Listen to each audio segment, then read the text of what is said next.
Je suis Anne Longuet-Marx, la fille des deux sculpteurs, Karl-Jean Longuet et Simone Boisec, et maître de conférence à l'Université de Paris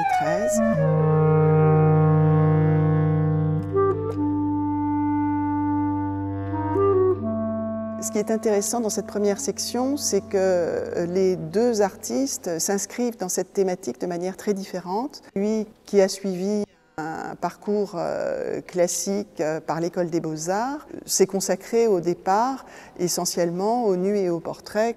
Et évidemment, le nu et le corps est une thématique qui est extrêmement présente.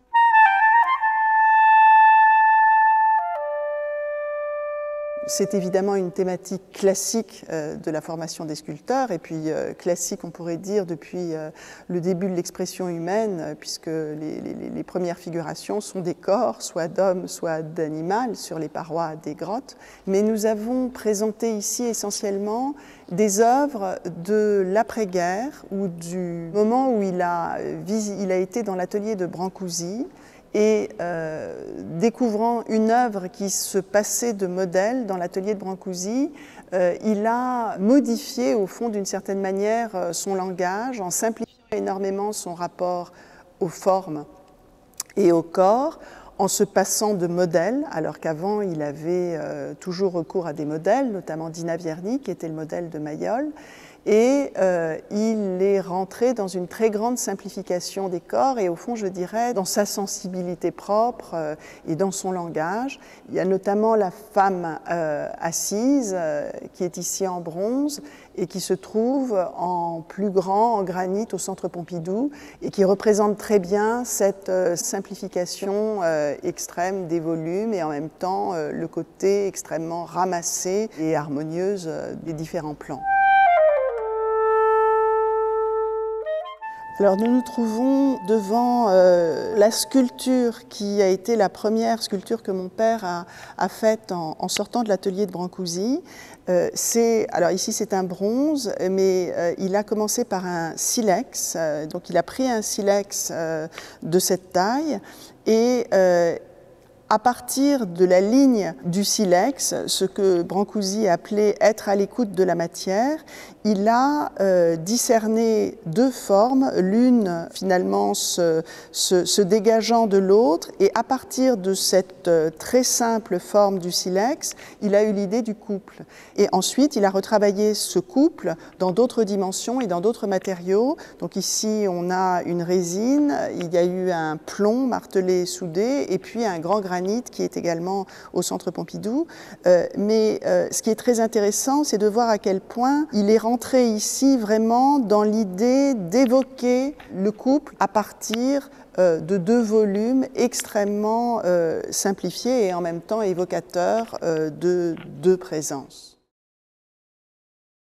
Ce couple ressemble aussi d'une certaine manière à un menhir, à une pierre levée. Et à partir de cette œuvre-là, Karl-Jean Longuet va vraiment rentrer dans une plus grande liberté, je dirais, de son langage.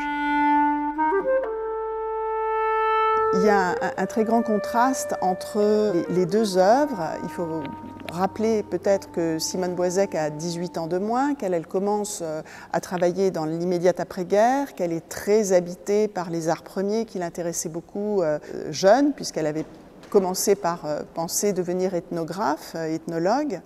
Et elle a toujours dit qu'au fond, le corps ne l'intéressait pas. Et c'est vrai que quand elle a commencé à faire ses premières œuvres, l'homme cactus ou la femme cactée, eh bien, ce sont plutôt des signes, mais ça évoque l'homme ou la femme, mais de manière évidemment très interprétée.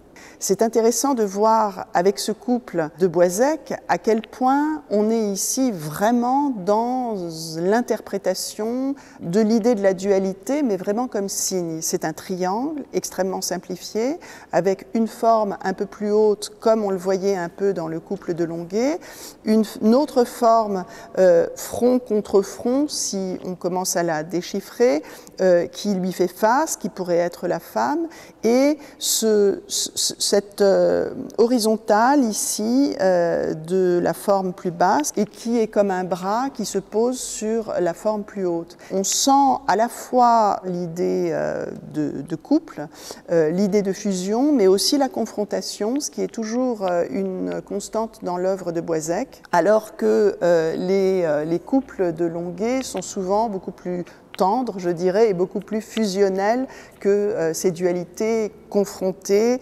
de Boisec. Elle avait déclaré s'intéresser très peu au corps dans son œuvre. Et curieusement, à 83-85 ans, elle a commencé à faire des figurations, notamment ce Adam et Ève, très figurés dans des corps, très fessus. Et je lui ai dit, mais alors, qu'est-ce qui t'arrive, toi qui as toujours déclaré ne pas t'intéresser au corps, qu'est-ce que sont ces œuvres? Et elle m'a répondu, mais qu'est-ce que tu crois, le corps fout le camp, alors je le retiens. Et c'était une manière, effectivement, de rentrer dans sa dernière période et de manière peut-être dans un rapport nouveau, finalement, pour elle, à la figuration du corps. Cette sculpture-là vient d'un dessin qu'elle a fait d'un arbre qui était à Lisbonne, sur les bords du Tage. Donc c'est peut-être la seule fois où la sculpture vient d'un dessin.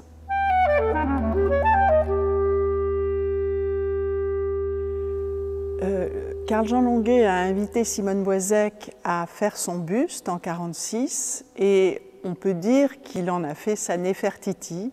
Avec ce buste qui est présenté ici, il y a deux bustes, un autre buste dont il y a une photo, on la voit posée à côté de la terre.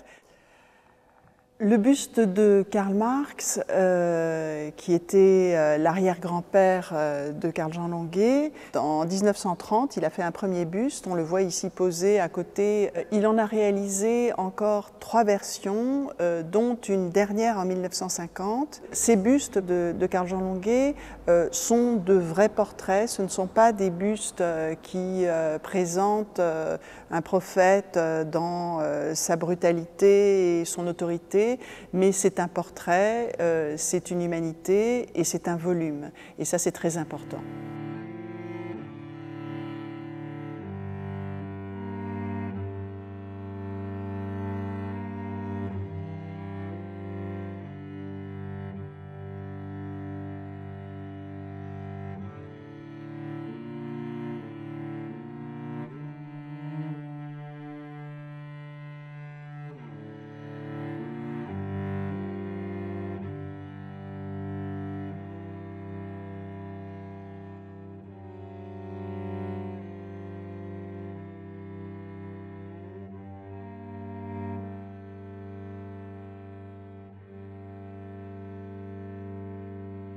Je suis Geneviève Hamon, je suis responsable du service archives et patrimoine de la ville d'Auray et donc co-commissaire de l'exposition Simone Boisec, Carl-Jean Longuet.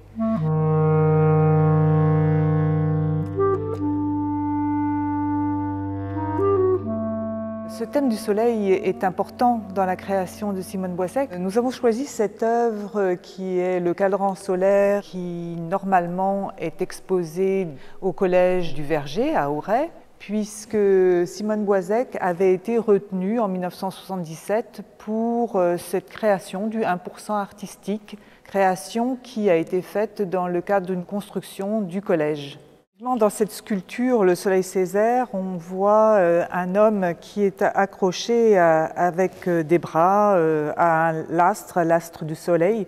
Donc d'un côté, il y a le soleil d'Ardan avec ses rayons, et de l'autre, cet homme qui est accroché à l'astre.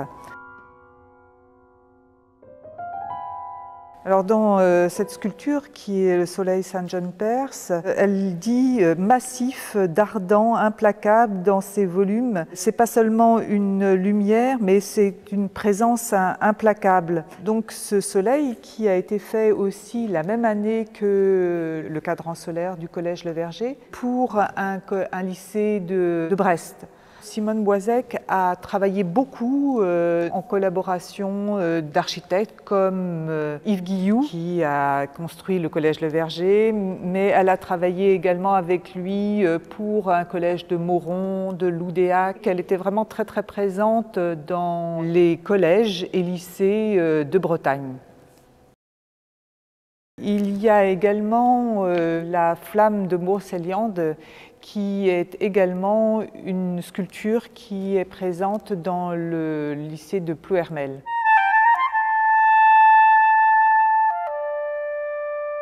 Vous voyez que ce thème du soleil est vraiment très présent dans l'œuvre de Simone Boisec. On a présenté ici dans cette exposition uniquement cette œuvre de Carl-Jean Longuet où l'on voit également tous les rayons du soleil qui sont très dardants. Il se rapproche beaucoup de ce soleil Césaire. Ce soleil de Carl-Jean Longuet est vraiment typique de son travail sur les bas-reliefs que l'on voit également dans une autre œuvre qui s'appelle Soleil sous les gemmes. Par contre, il y a d'autres bas-reliefs que l'on a choisis plutôt sous le thème de la musique.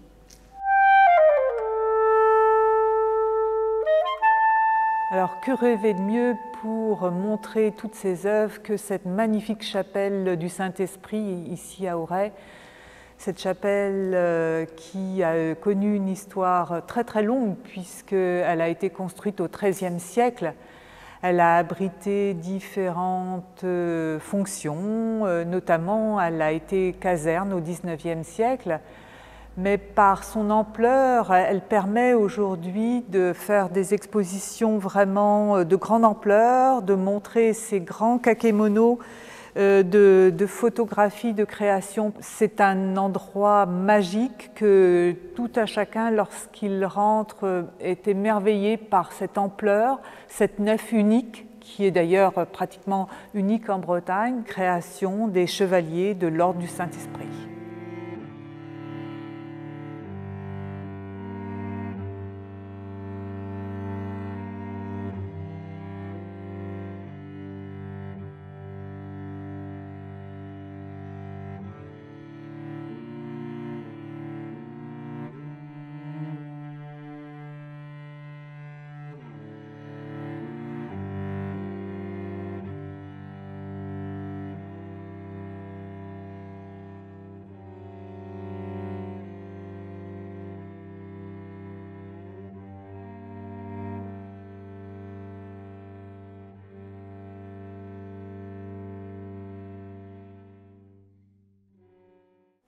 Le thème de la musique chez Longuet est extrêmement récurrent dans toute son œuvre et c'est un thème où il est particulièrement inventif.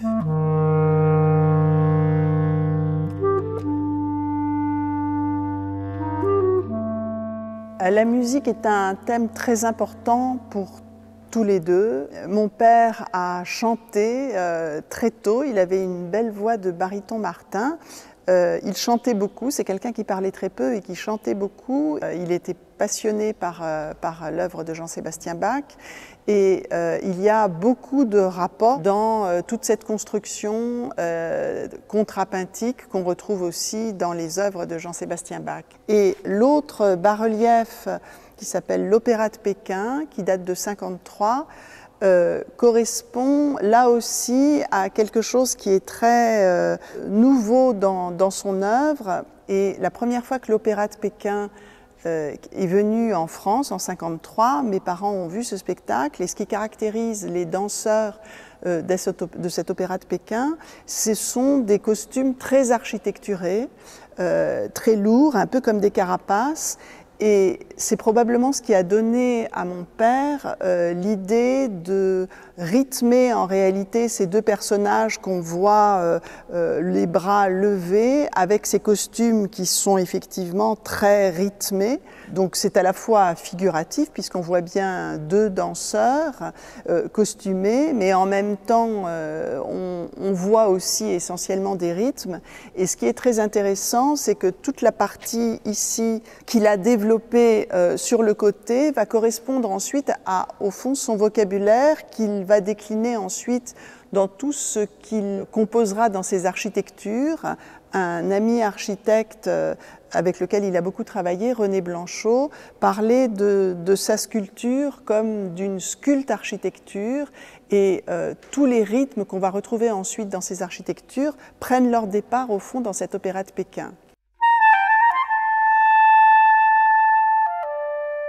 La musique a eu énormément d'importance pour elle dans la mesure où sa mère était pianiste et qu'elle a donc pris des leçons de piano toute son enfance et toute son adolescence avec sa mère. Elle a moins travaillé cette thématique dans son œuvre, sinon dans une œuvre très emblématique qui s'appelle Le Chœur breton, dont elle dit « C'est le cœur qui reçoit la pulsion qui frappe, à certains égards un marteau, un côté agressif, guerrier, et un côté musical, lyrique, tout cela sur une base très solide, il ne peut pas se renverser. Un cœur, c'est fait pour jouer. » Et effectivement, il y a la double dimension dans ce chœur breton, d'un côté une armure, peut-être, hérissée avec des plans qui ressortent, et de l'autre côté, une sorte d'incurvation plus tendre et qu'elle dénomme côté musical et lyrique.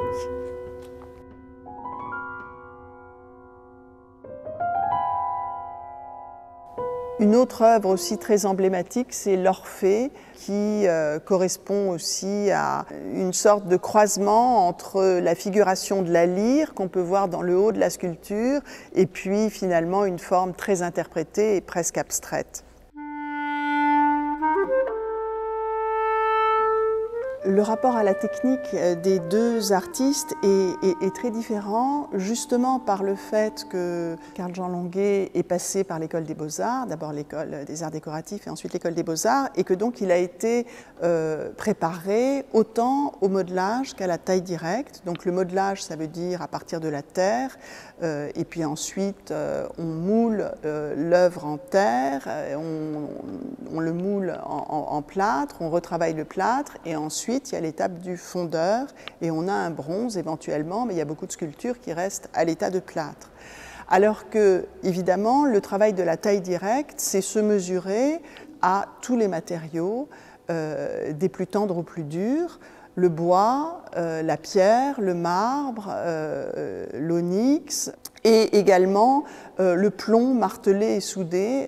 Il y a quelques œuvres en plomb qui sont assez rares de mon père et qui avaient l'avantage d'être à la fois souple et en même temps très, très chaud. Ça, c'est quelque chose qui caractérise effectivement l'œuvre de Longuet, alors que Simone Boisec, qui elle n'est pas passée par l'école et qui au fond disait en riant qu'elle était autodidacte, elle a travaillé essentiellement la terre et ensuite le plâtre qu'elle ciselait aussi de manière très systématique pour faire un travail de surface. Mais elle n'a pas directement taillé ses pierres et quand elle a des œuvres en pierre, elle a eu recours à des metteurs au point.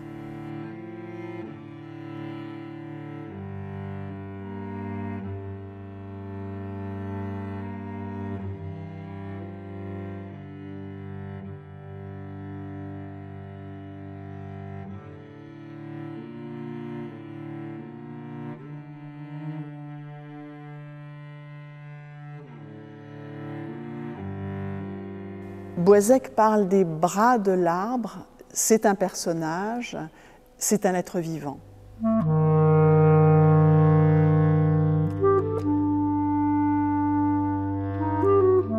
Je suis à côté de l'arbre, qui est une sculpture de 52, qu'elle a commencé à faire en terre cuite. Elle a commencé comme céramiste et au départ c'était donc du modelage et des terres qui étaient cuites. Ici, c'est un bronze d'après la terre cuite et ce qui évidemment est très frappant et très caractéristique dans ces arbres et également dans la forêt qui a succédé immédiatement à l'arbre, c'est ce rythme de croix et au fond de calvaire breton qui l'ont marqué énormément dans sa jeunesse. Elle a vécu à Alger, mais elle passait ses étés dans le golfe du Morbihan, à Vannes, et les calvaires bretons l'ont énormément frappée par ce rythme de croix qu'elle a repris en fait de manière inconsciente dans ses premières sculptures de ce qu'on a appelé la période sauvage.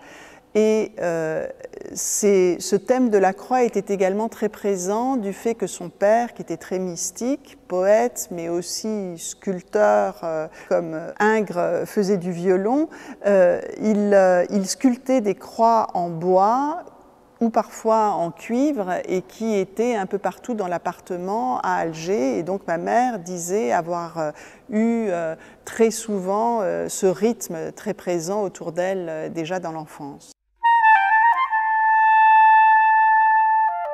Le rapport au dessin de Simone Boisec est très particulier. Très souvent, les sculpteurs font des esquisses pour chercher un volume.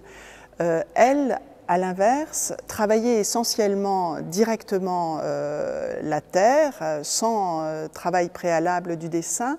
Par contre, ces dessins qui survenaient très souvent 10 ans, 20 ans, 30 ans, voire 50 ans après la sculpture, était une manière, disait-elle pour elle, de vérifier la présence de la sculpture sur le papier et de réenvisager au fond ce volume par ce travail du crayon d'abord et ensuite de l'encre de Chine. Et ici, nous avons deux exemples, l'arbre et la forêt. Il y a eu toute une série de forêts, donc il y en a ici une sur un fond très sombre, qui sont des exemples de ce qu'elle a recherché dans le dessin, c'est-à-dire une présence. Le thème de l'arbre est évidemment très intéressant parce que c'est un rythme avec cette verticale et ces horizontales avec les branches qui finalement lui faisait penser à un personnage. Pour elle, l'arbre, ce n'est pas seulement une présence dans la nature, mais c'est aussi un personnage avec ses bras, c'est une présence.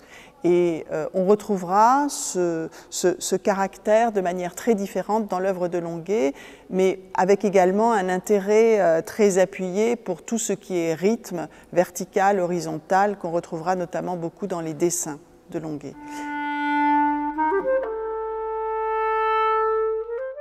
Il y a beaucoup d'arbres dans l'œuvre de Carl-Jean Longuet.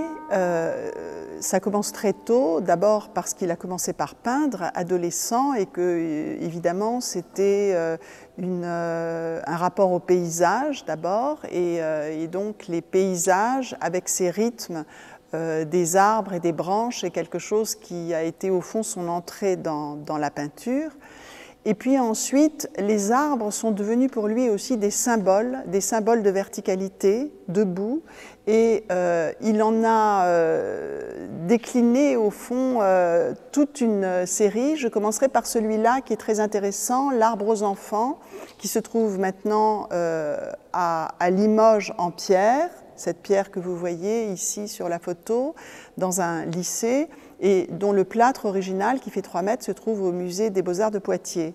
C'est une sculpture de la fin des années 50. Si vous regardez attentivement, vous pouvez voir des formes qui sont comme des personnages qui grimpent sur une structure qui serait l'arbre.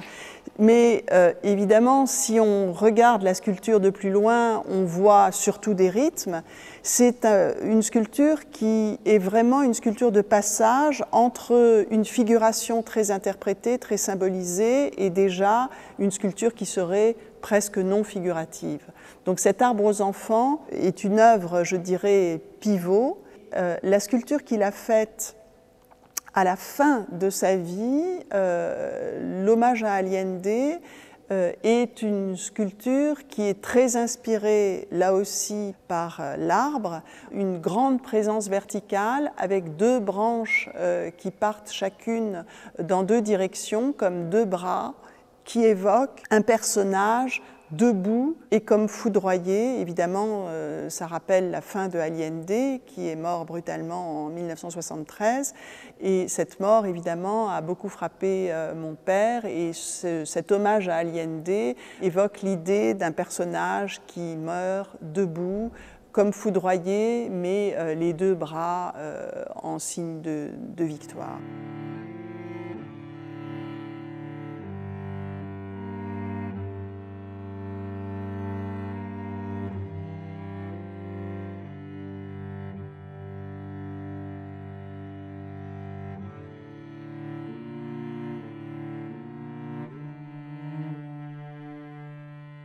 La passion de Longuet pour Rodin correspond à sa passion pour une sculpture vivante Et il opposait toujours l'œuvre de Rodin, qui est extrêmement frémissante, où on sent presque la respiration des corps, à ce qu'il appelait les tailleurs de marron, c'est-à-dire tous ces sculpteurs académiques qui finalement ne donnaient à voir qu'une sculpture d'atelier et morte.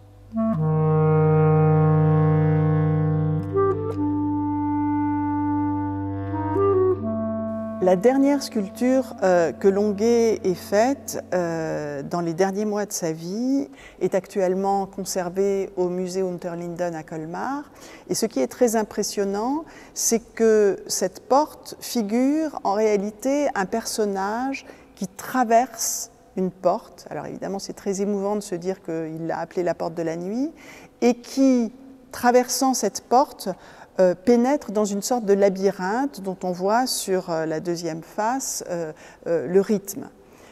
C'est évidemment un hommage à son premier maître et sa première admiration, qui était Rodin. Je pense que Rodin, le grand sculpteur, le géant du XXe siècle, a obsédé, je pense, beaucoup de sculpteurs. Cette porte de la nuit est probablement, à la fin de sa vie, un dernier hommage à la porte de l'enfer de Rodin, évidemment ce grand chef-d'œuvre, sinon qu'elle est extrêmement simplifiée et qu'on pourrait dire que c'est un hommage à Rodin revisité après sa traversée de Brancusi.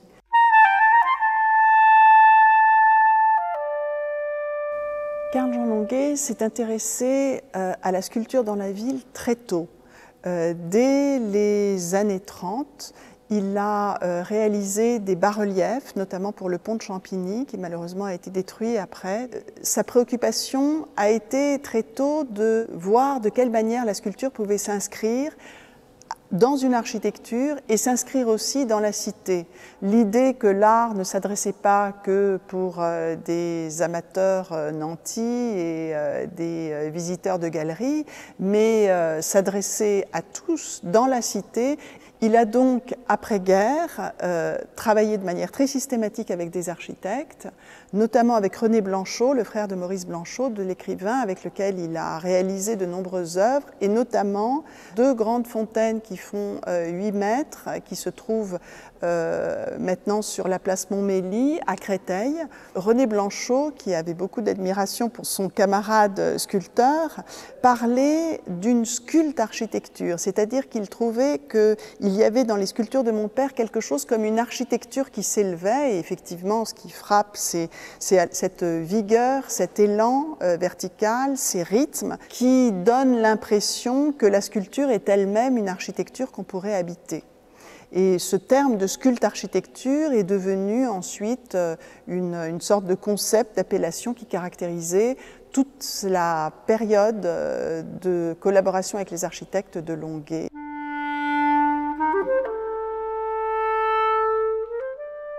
Si le point de départ dans l'inspiration au tout début est Alger, on peut dire aussi que dans les dessins de Simone Boisec, elle s'est engagée dans toute une série de villes imaginaires, et ici nous en avons un exemple. Le thème de la ville, pour elle, était une source de rêverie et d'invention très grande par le dessin. En ce qui concerne Boisec, je commencerai par évoquer la citadelle, qui est sa première structure, je dirais, architecturée, qui suit assez directement la forêt, qui déjà ressemble à une architecture et qui rappelle des rythmes qu'elle a vus à Alger, notamment dans ce quartier de la Casbah.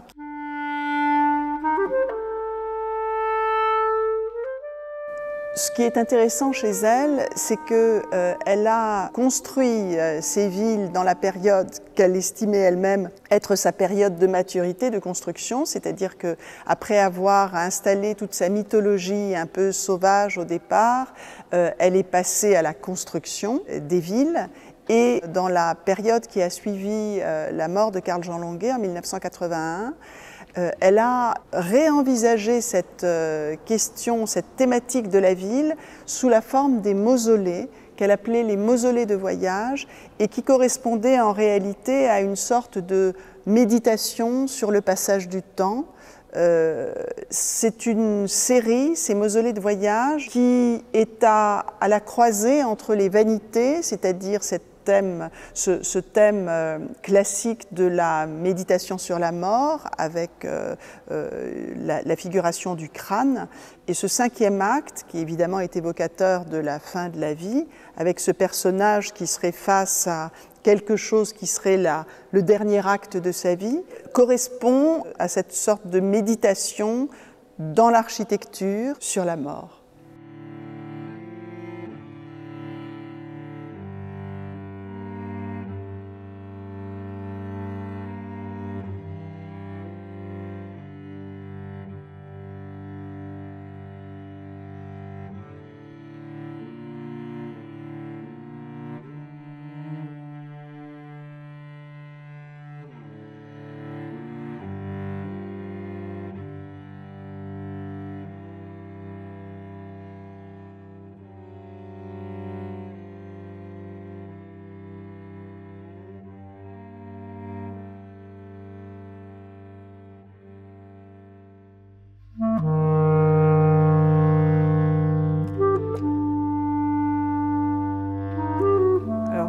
Ce couple, effectivement, s'était installé à Auray, avait acheté une maison dans le pays d'Auray parce que le père de Simone Boisec, né à Vannes, s'était installé à son retour d'Algérie à Auray en 1950.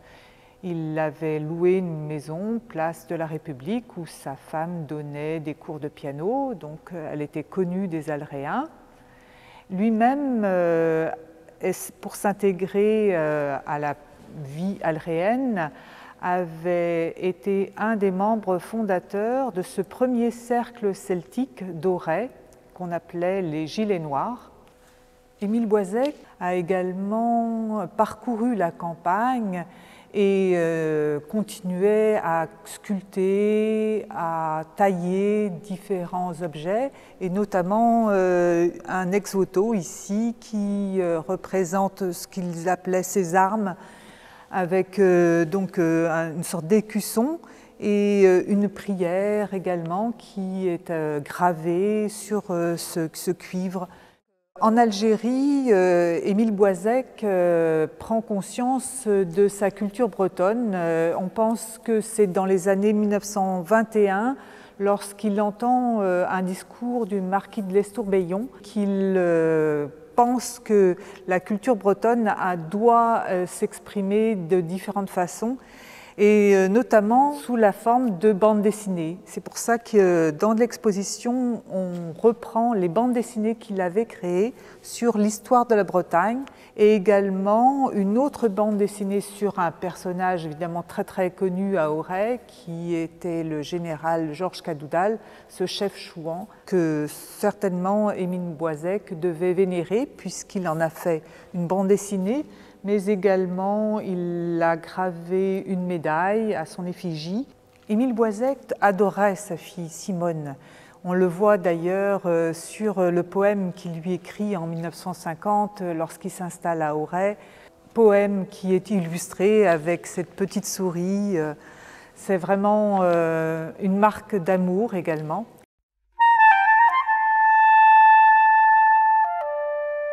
Oui, Jean Longuet, le père de Karl-Jean Longuet, était un homme politique vraiment d'envergure nationale.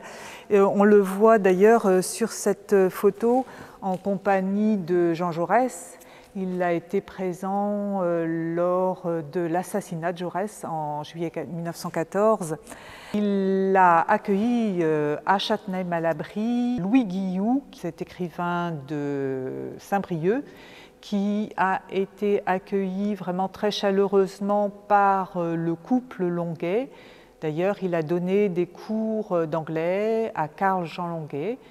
Et par les fréquentations qu'avait Jean Longuet, Louis Guilloux a pu entrer dans ce milieu artistique, mais également journalistique du début du XXe siècle, et donc a pu faire ses premières armes, a pu écrire dans ses journaux. À cette époque-là, en 1914, il était député de la Seine.